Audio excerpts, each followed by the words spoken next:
Okay, this is the National Stadium station on the SkyTrain, and just beneath it is the sign indicating the Jim Thompson Foundation this way. Some kind of a lime drink. It's strange. It's not quite the fruit itself or the juice itself, but it's some other kind of interesting mixture. Just different. Not particularly good, not particularly bad. 25 baht.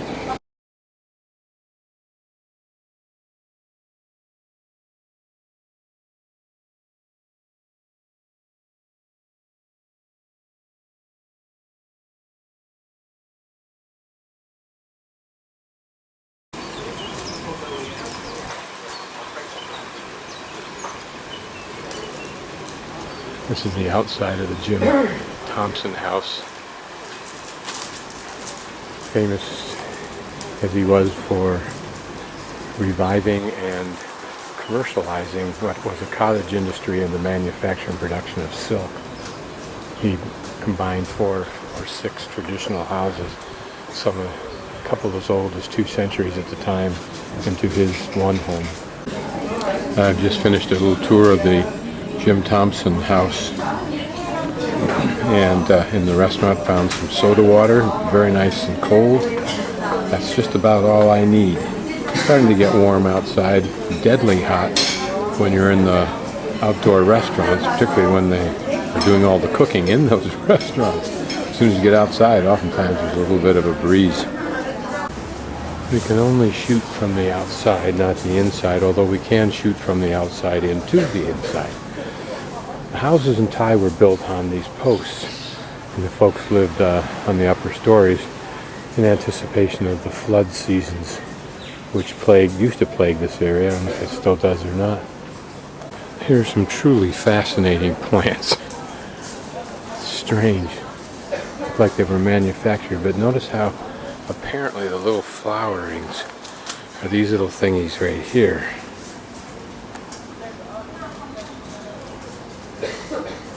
I mean, it looks like something that Walt Disney designed and had manufactured out of plastic because they look really nifty. Little fish bowl. What I find interesting about the homes that wealthy, successful people in the past have built, such that they become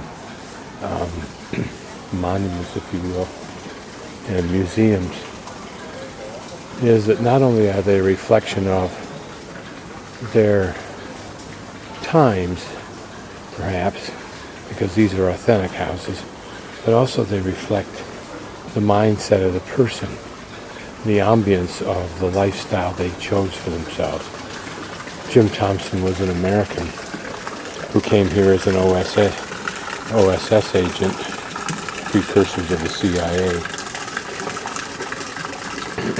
and then came back and realized epiphaneously that this cottage industry of manufacturing silk could in fact be industrialized, or at least commercialized, which he then did, making Thai silk a world-class product to be cherished. So as we walk around, you can try and get a sense of the life he might have lived here. This was the house of his maid, and I forget what singular use this house had. The gardener. Gardener lived here. I'm just going to pan up so you can get a sense of the height, the canopy, the shade that he achieved. He was apparently a New York architect, educated in Princeton, who joined the war effort in 1940. The plants of the jungles are just so cleverly unique. I think these may be orchids. When I look at this, I'm reminded of some of the sculpture that I've seen elsewhere. And it may have been, well, I didn't see it, but I think Knossos had this kind of svelte look, if you will, to the upper torso. But I think I've seen statuary like this, so it must have been in Italy. This looks like an antique spinning wheel. Some Chinese or Thai. Not paintings. I don't know what they are.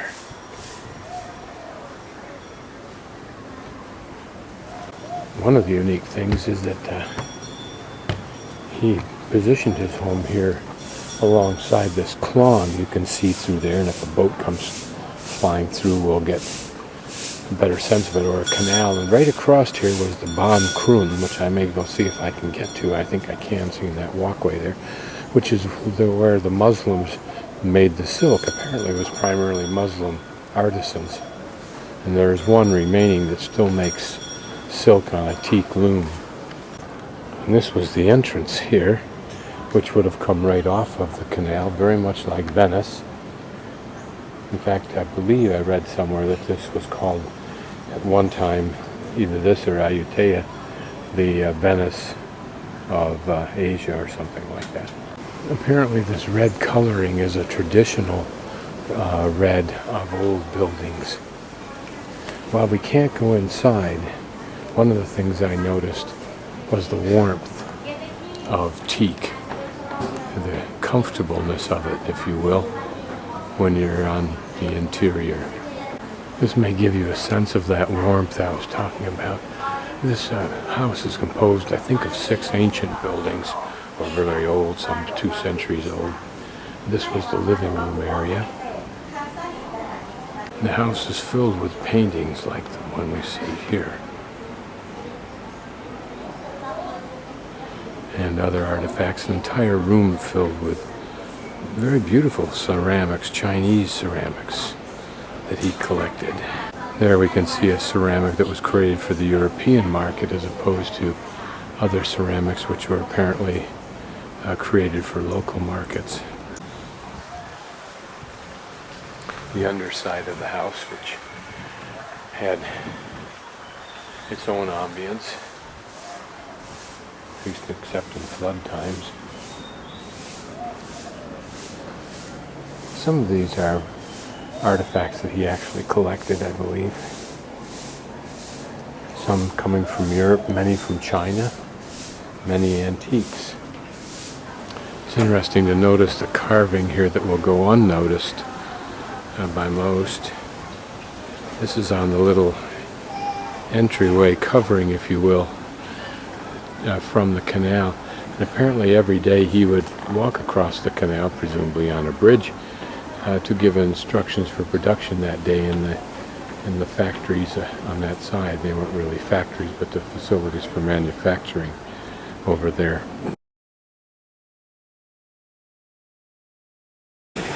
This little house is a spirit house, and its purpose was providing a place for the spirits to reside who protected the residents. And each day they would leave various offerings, flowers, various foods for the gods, or the spirits, I should say. It's in the northeast corner so that the shadow of the sun will never fall on it. This kind of thing I saw throughout Southeast Asia, Indonesia when I was there. Every little home had something like this.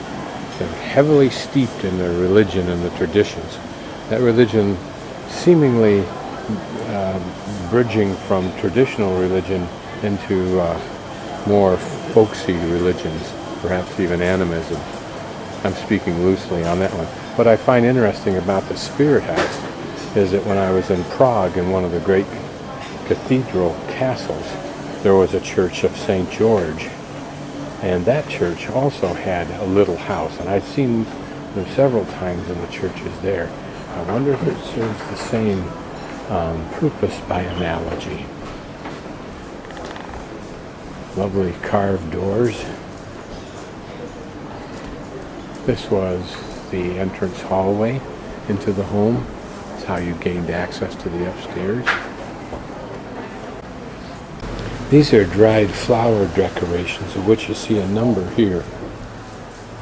Many of them done in the form of a chedai, or religious tower, for lack of a better term. Those are my terms, incidentally. This is one of the photographs of Jim Thompson taken I think just several weeks before he mysteriously disappeared on his 61st birthday, which his horoscope had predicted. Another little spirit house, appropriately garlanded. Let's see if we can take a look inside and see whether we see some incense burning sticks, and inside little figurines representing perhaps the spirits, or at least obeisants too.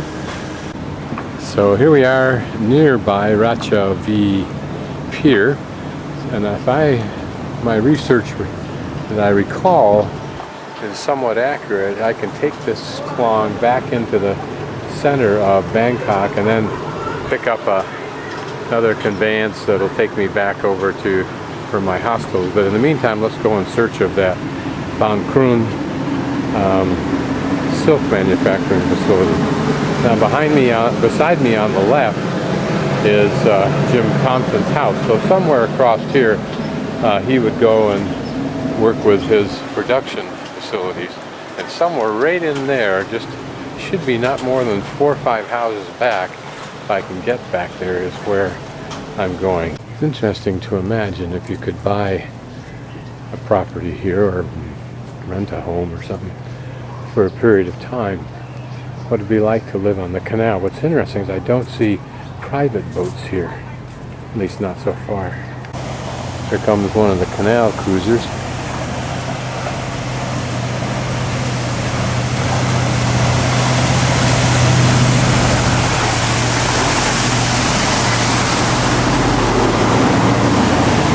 a pretty large boat to be hot dogging down through here. I'm not sure private boats would survive it.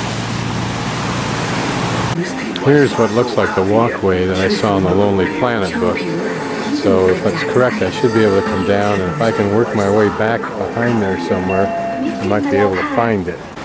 Here, people in English or speak English are welcome to North Bangkok. A picture of the king, much revered. There's something very intriguing about the possibility of living along such a place for a few weeks. I think, except I'm not sure how much exposure each house has to the canal outside. There's a little deck right there, so apparently they do. And you'll notice a substantial metal superstructure here along the way that holds plants and presumably is designed to provide a arcade walkway like it does somewhat over there. Some very imaginative looking buildings way in the distance.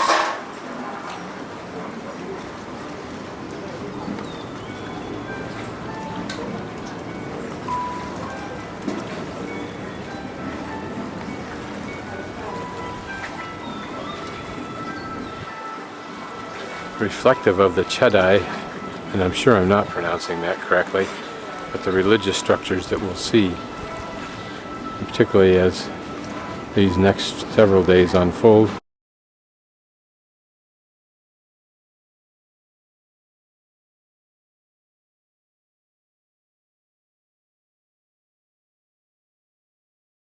I'm working my way down a narrow little passage in search of that one little place. And here, by doing this, you get to see how people live and where they live. You have no goddamn clue where the hell you're going. Where you go? No. No? They laugh at me wondering, why is there a tourist roaming around here at a dead end? It is a dead end, so I now try a different route. Still looks a little more open. Here you can see what looks like the sewer system right here below us. And now we are at a T intersection. So, since I'm already lost, I'll go right. Let me look inside of a person's home quickly. Small, but probably adequate, and nice and neat and clean inside compared to how it looks on the outside, which is like a mess. But like many parts of the world, it's not what's outside that's important. What they protect and relish and cherish is what's inside. And if you've got limited funds, that makes sense. There's some nice looking Probably apartments. Look how well protected they are. It's relatively peaceful back in here. We're getting towards more noise now. There's some new construction going in here. Heavy on the cement, fairly heavy on the rebar. And we're digging all this old stuff out, apparently, to continue this expansion. A hell of a mess to work in. Brian Payne would get a kick out of this. Some dicey work off, pulling out old posts. Probably an original structure of pilings. Oh, look out, it's going to... There's another bunch of them over there that have been pulled out. So apparently this has to be done in order to put in either these cement pilings or some other kind of structure. What's interesting is where the water comes from. With these canals as they are, this probably is a water table. Look at that old tree. I wonder if the tree is revered somehow. You can see where limbs have been cut off, probably when they encroached on power lines or whatever, but nevertheless, it gets to grow. Now it should be going roughly parallel to the klong. All along these streets are little businesses. There looks like a television or appliance repair business, mixed in with restaurants. Never starve around these places if you got a little bit of money. Here, a beauty salon, and their idea of a barber pole.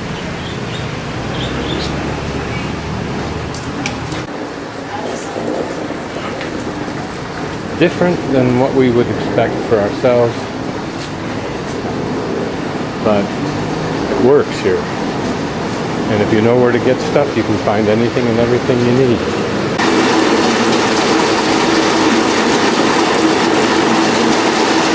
There's several printing places all along here.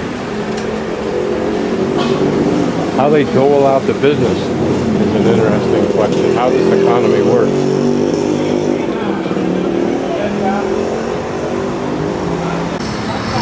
And I'll just pan this intersection for fun. I'm going to reverse myself and go back to my right, which should bring me back in the direction, or back to that klong that I was talking about. Now we're looking down the street that I just came up.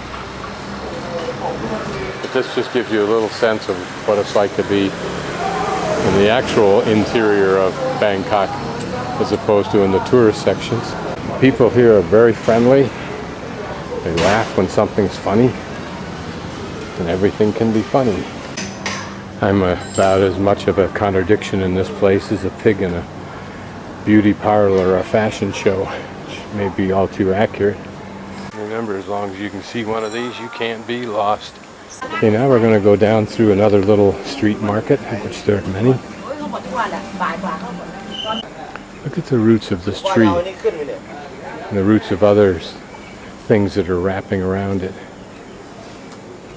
And amidst all the trash around here are still this little spirit house and evidence of other offerings that have been made to it. And as the lady walked by a moment ago, she made an offering of prayer, silent offering.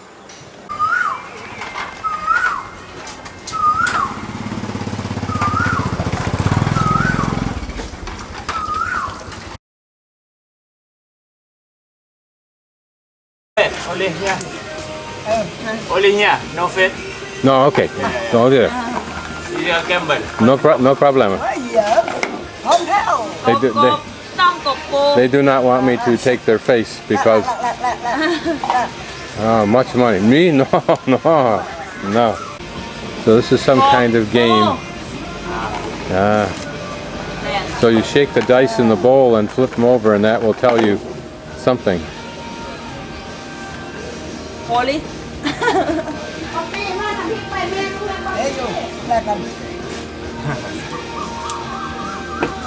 So he's putting $1 on that corner. See if that one will show. Yes, he made money. Good. So now I'm back at the klong again, and I'm working my way down till I find a pier where I can catch the klong going all the way back to in the center of Bangkok, and then I have to figure out how to get from there to where I want to go. It's never only a problem, it's only a money. When I see what must have been a reasonably expensive, certainly a conscious commitment to this structure for creating an arcade that's not used, I wonder what the vision was. And were these chairs or just places for flower pots? Did someone envision that instead of block walls, people would have homes here that looked out onto the canal? I don't know. This looks like a recycling center. Pretty little flowering tree with those pink flowers. Here are a bunch of little cans. There, I think I have found my pier back down into Bangkok further.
So we just visited a silk factory. It's actually a silk store, and he gets a little bit of a kickback for taking customers there. And here are a couple more right now.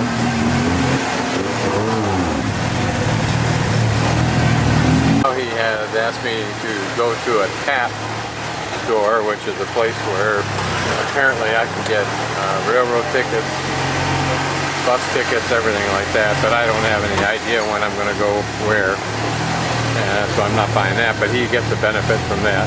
So since this is kind of like for fun, just to explore this, the guidebook calls it a scam, but this guy's been upfront with me. It's not really a scam, it's just a way that they try to funnel business to certain places, and if you're willing to do it, then he benefits.